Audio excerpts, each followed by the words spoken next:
తెల్లవారే వెలుగు రేఖలా పచ్చ పచ్చ పచ్చి మట్టి బొమ్మలా అల్లి బిల్లి వెన్న పాల నురగలా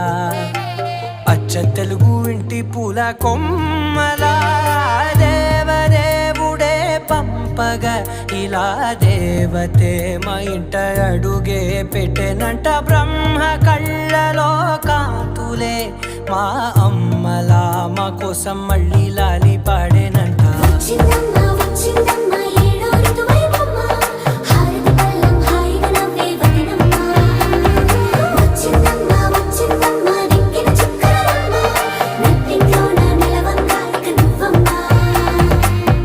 తెల్లవారే వెలుగు రేఖలా పచ్చ పచ్చ పచ్చి మట్టి బొమ్మ